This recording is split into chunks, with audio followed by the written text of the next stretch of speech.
Alright guys, as requested, here's the Winchester xpert Snow Goose clone load.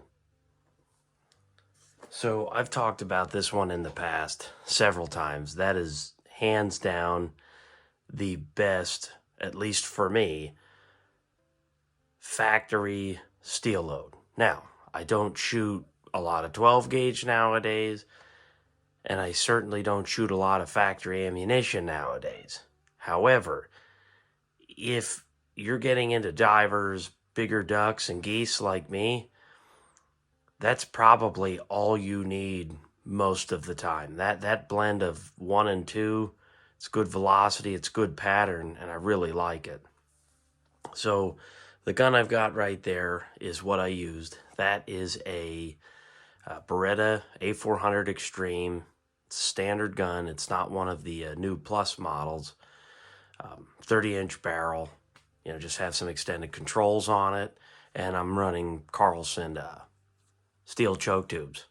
So it threw some damn good patterns here. So let's zoom in on the patterns. So this is modified choke at 30 yards. So I'll put something out there right in the beginning. I shot it at 30, 40, and 50 because I think this load is capable at 50, as I've taken geese at 50 yards. I'm not saying they're spectacular kills. It brings them down, and you usually don't need a cleanup, but that is the absolute max range, hands down. I lost the 40-yard pattern. I think I threw it away with some other bad ones. I was tinkering with some other loads, so you're going to have to use your imagination at 40 yards, but I do have the 30 and 50 yards. Once again, using a Carlson's waterfowl mid-range choke.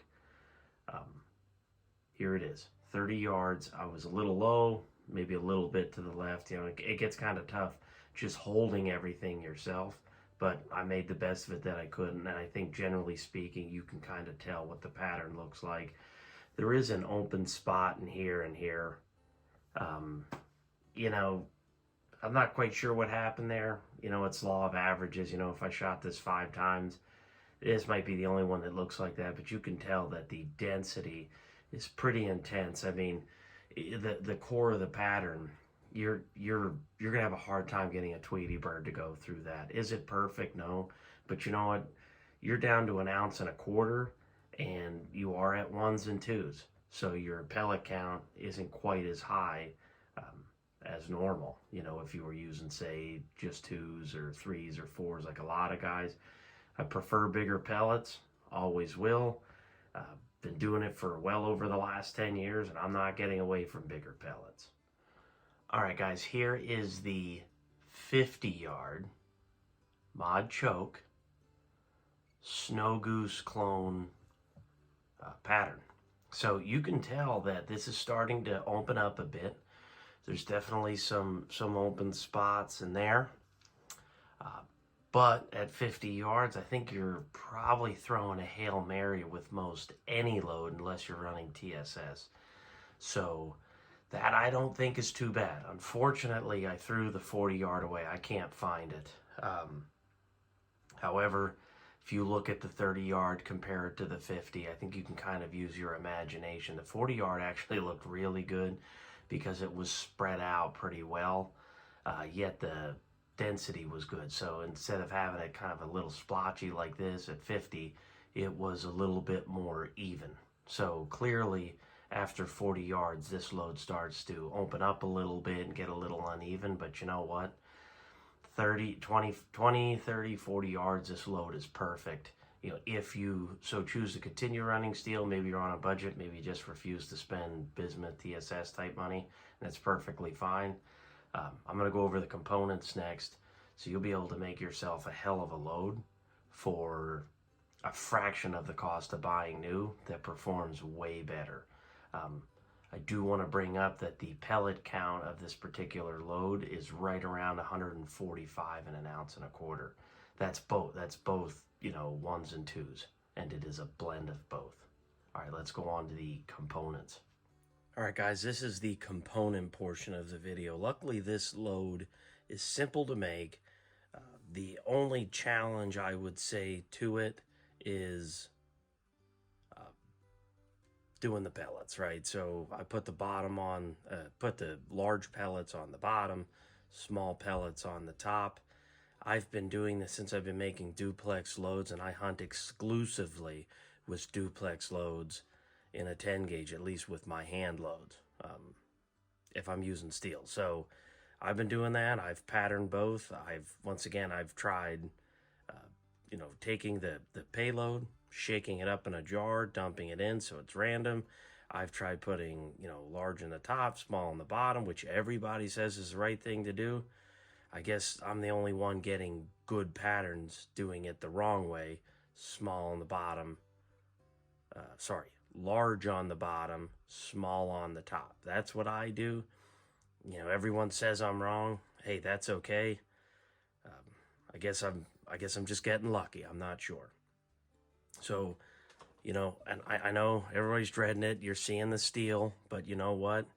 It's been back in stock now for the last week. For God's sake, they've got free hazmat. There's only a tiny bit left in there, but I got another 4-pound jug and another 4 1-pounders sitting in there, so I'll be good for a little while. The holes I'm using are Cheddite. They're just a clear. I got these real cheap. I talked about in the video before. I picked them up from a guy near my old job that had a reloading mishap. So I got 2 of these bags for $10. Feel free to use Remington holes, the Shadits, whatever you have. I mean, Federal will work too. They have a little bit more room in it. You might just have to sink the crimp a little bit deeper. These come with CX2000. Yes, that's the primer I'm using. No, I am not using a Magnum primer. I could understand some concern around that with cold weather. Keep in mind, this is just a 32.5 grain charge. So don't get too hung up on that. Magnum is probably okay. Probably not going to hurt you. You might want to bump down a little bit. But I'm just not seeing the need for a Magnum primer right now, as I've done enough testing with it here and there to show that you just don't quite need a Magnum primer when you're on the smaller charge side of things.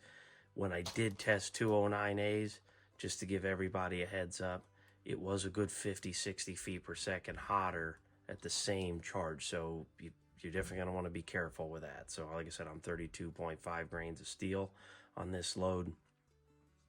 So you're probably going to want to bump down a grain or so, grain and a half. So the wads I'm using, these are great wads. They're durable as hell. They are my favorite brand of wad to use in the 10 gauge. It's pretty much all I load. I've got probably almost 1,000 of them. It's just their 12 gauge 3-inch wad. The TUPRW123. It's a great wad and it works awesome. Very durable, incredibly durable. You do not get the pinholes. So, there's one of their wads. That's big steel, forcing it through a tight choke. Gas seal looks amazing. Very good wads. Incredibly underrated. Yeah, I think they build pressure a little bit quicker than some other wads, but it's kind of up to you what route you want to go. I think they're a great wad.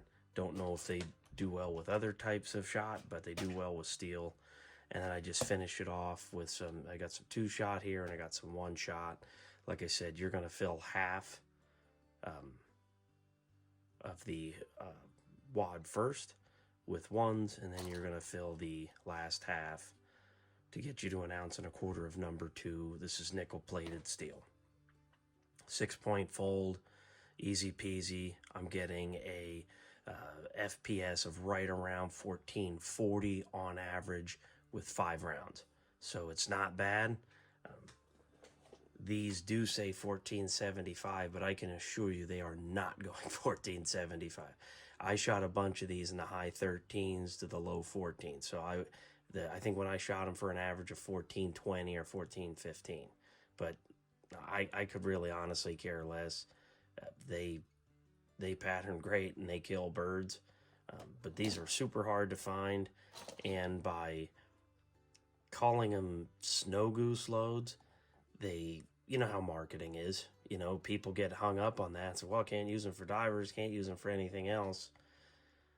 It's kind of a shame. They should have just made it a blended shot. It's a damn shame because it's really a good load. And I think that's what makes it so good, is that wad right there. And because we can't get flight control rods, you have to do the best you can with what you have. And in my opinion, it's these. So thanks for watching. I'll quick scan. I'll have it go through the video at the end, the recipe, and then you guys can feel free to make these as you please if you're still running 12 gauge steel. All right, thanks for watching.